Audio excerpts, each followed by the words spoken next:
The green flag is out, and Ramos Stott on the pole. The white car really stands on it. Terry Ryan next to him. Dave Marcus in the red car right behind. And next to him is Waltrip.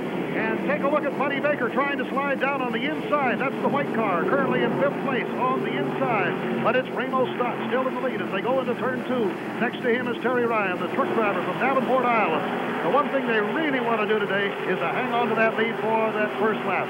As they flash down that backstretch, the car's strung out a bit, and it is Ramos Stott still trying to hang on the lead, but Buddy Baker had slid in there. Buddy Baker in car number 15. And right behind him is Richard Petty. Then Terry Ryan, then Ramos Stott. So it's Buddy Baker who said, I've got a feeling today maybe I can do it. Here he comes. A fellow who has never won the Daytona 500, coming off the best year he's ever had, 1975. As they swing by here at the end of one lap is Buddy Baker, Richard Petty. And I'm checking the course to see if everybody got started. Jackie, I believe all 42 cars are on the course. Yes, it's a clean start all the way through. And I think immediately you see these two superstars coming up there right through the field immediately. All right, A.J. Foyt started in 31st position today, and there he is right now. He said that he wanted to really go out there and not stay back in the pack. He doesn't like it back there. Next to him, incidentally, in 32nd position, car number 72, Benny Parsons. He started there a year ago and won the race. That's how much A.J. has to go. As you see the front of the pack coming in at the end of 2. It is Baker, followed by Richard Petty and Darrell Waltrip. Yeah, a car smoking there as they were coming round there. In fact, he's going to pull into the pits. There was a car smoking badly, and he's pulled into off the Okay, that is Neil Bonnet, rookie, car number 12. Neil Bonnet from Hueytown, Alabama, from the hometown of Bobby Allison. Another car coming by, but as we swing down the backstretch, we see that Buddy Baker and Richard Petty are hanging right in there, and there is A.J. Foyt. I'm trying to pick up now how many positions A.J. may have picked up on the field. Look at him go, though. I'll tell you one thing about A.J. He knows exactly the groove on this track and where he wants to move. At the end of 3 laps, it's Buddy Baker in the lead, Richard Petty, and then Darrell Waltrip, Terry Ryan, David Pearson. And they're swinging by at better than 180 miles an hour. Well, the biggest guy in this field, who looks like he should be a defensive tackle on a football team, Buddy Baker has the lead, and he's followed very closely by Darrell Waltrip, cars number 15 and 88. Buddy Baker started in the number 5 position. There's a bad accident, not a bad one, but a spinning car down this front straightaway, and he is just on the apron. Fortunately, he did not get onto the race course itself. And I'm trying to see the number of the car, Jackie, whether you can see it or not. It's Saltwater who spun down there. He came off of the dog leg, and you can see the yellow being thrown there. He did come off of the dog leg right in front of the main grandstands here. All the cars are coming in to have a look at those tires, take on fuel. The last 10 laps have been completed by the leader. On the course right now, you're seeing Benny Parsons take the lead for the very first time this afternoon. The defending 500 champion has just passed A.J. Foyt for the lead. So Benny Parsons, the ex-taxi driver from Detroit, now living in Ellerby, North Carolina, has taken the lead in that number 72 Chevy, followed by the Gilmore Chevy, number 28, driven by A.J. Foyt. The interesting thing right now as far as strategy, with 141 laps completed and with 59 to go, is that David Pearson in the Wood Brothers Mercury is up a pit stop on the rest of the cars. Now, Cuckoo Marlin, you saw a shot of him. He's officially in 3rd place. But again, we have to emphasize that car number 21 has one less pit stop, perhaps, to make than the others, Jackie Stewart. This could be enormously important, depending on what happens now with the yellow flags. If there are no yellow flags, this is going to help David Pearson because he's made his pit stop and he's only got 1 to go. This is going to be a very significant situation for him. A.J. Foyt's got trouble. He's slowing down on the back straight. A.J. Foyt is a troubled man right now. This is a big disappointment. He's come from the 15th row. What a sad day for him right now, Bill. A.J. Foyt started slowing down coming out of turn 2. We had the glasses on him, and it looked like it was trouble. There was no smoke from the automobile, but he went down on the inside apron, and currently running in 2nd place, running neck and neck with Benny Parsons until that happened.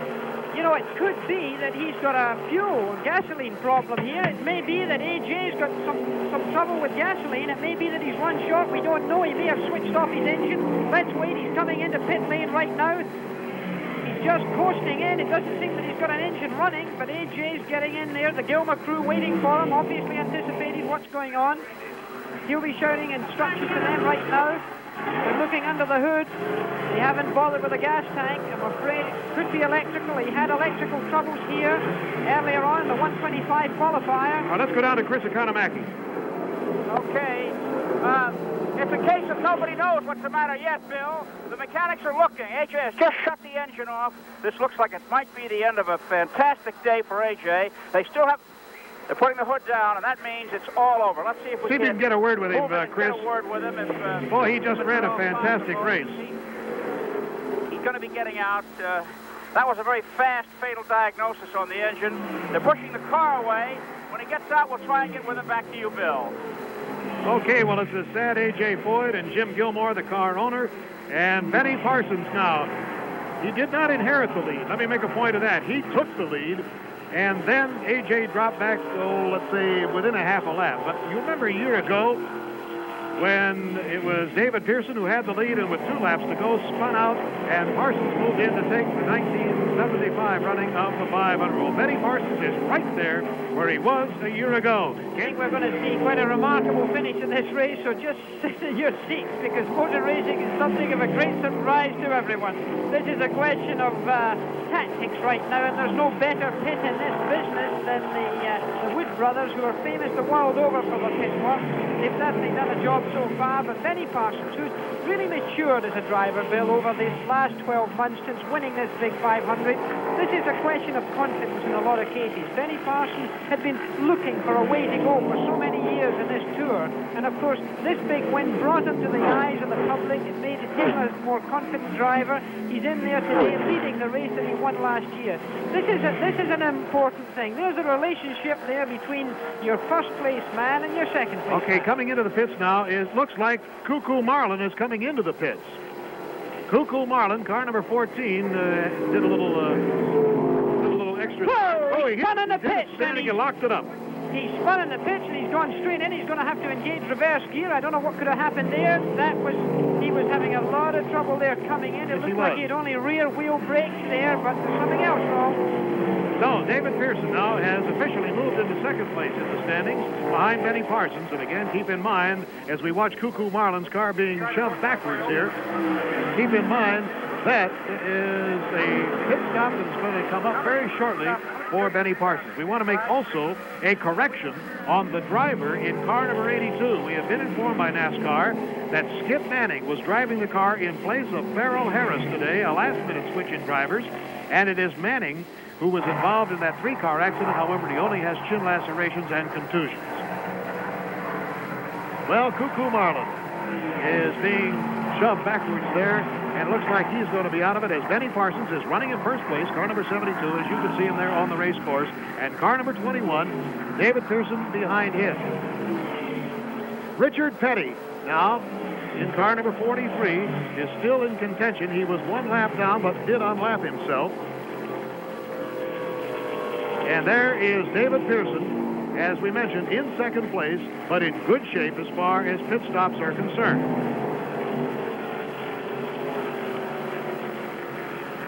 All right, it's Benny Parsons, David Pearson, and Richard Petty. Richard Petty was able to move up quite a bit. He was a lap down, but when David Pearson pitted, he had moved up on him. And car number 54, that's driven by Lenny Pond, is a lap down in 4th place. And as I mentioned, Cuckoo Marlin had come in, did a side slide, and then he just did raise the pit wall until he got turned around and back out on the race course once again. At 150 laps, with 50 laps to go, it's Benny Parsons in the lead, and then David Pearson. And right behind him, you can see King Richard himself, Richard Petty.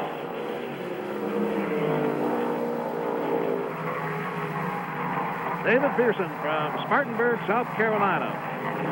He is now in second place, chasing Benny Parsons of Ellerby, North Carolina. Incidentally, the money earnings kind of interesting to know that David Pearson is second in the all-time money winnings, $1,400,000. One of the 4 millionaires in NASCAR racing. Richard Petty, who's out on the course and who has just come in a moment ago for tires and fuel. And now I think Benny Parsons is going to make his pit stop. So let's keep our eyes on him, but at the same time, keep our eyes on David Pearson out on the race course. Tell you what, Jackie, you watch Parsons and I'll look for Pearson. Well, we've got there, he's coming to a stop there. Now, his crew, of course, are a first-class crew, but they can't be expected to be quite so good as the Wood brothers who look after David Pearson, or for that matter, the Petty crew. They're, of course, top-class men, but to compete against these 2 other teams that I mentioned is something, because they're the best in the world. You can see they're changing the outside rubber there, the tires on this side of the car. They're changing the other ones as well. There, they're getting the car ready to go. All right, and here goes David Pearson by the front grandstand down the straightaway. He has the lead. There goes Pearson by. So Pearson has the lead. And Parsons will hang on to second place, I believe, because Richard Petty was a lap down. We'll see how they wind up on the race course itself. David Pearson kicking himself around for spinning out last year with 2 laps to go. He has never won this race, the Daytona 500. That's a surprising thing, isn't it? He's won the Firecracker, I don't know, 3 or 4 times. He's been Grand National Champion 3 times. But he's never won the prestigious Daytona 500, and today will be the richest stock car race in history. Approximately $350,000 in prize money, some $44,000 to the winner. And Jackie, I don't have to tell you, it's worth at least 5 or 6 times that much in terms of the overall benefit. Well, I think so, because just take an example of the man you're looking at right now, Benny Parsons. He must have enjoyed an enormous amount of success over the last 12 months, and financially he must be a lot better off. So therefore he must be happy. It's very interesting to note in the case of Benny Parsons that this race last year he started in 32nd position on the starting grid and he won the race. And this year he started in the 32nd position again and he's been leading the race. Of course now he's in that position of opportunity to win again, which is, you know, more than just a stroke of luck, it would seem. Well, if you're a believer in numerology, it certainly is kind of an interesting thing to contemplate. Right now, it is David Pearson in the lead. He had a pit stop on the 129th lap. If I had to project as to when a pit stop would come, it would be around 165 to 168, I would imagine, if they keep running at these speeds. In case you joined us a little bit late, Bobby Allison is out of the race with mechanical problems. A.J. Foyt is out of the race. Darrell Waltrip is out of the race. And David Hobbs is out of the race. As I mentioned to you earlier, Buddy Baker went out, was flagged off the course. Cale Yarborough didn't even hardly get started before his engine gave way.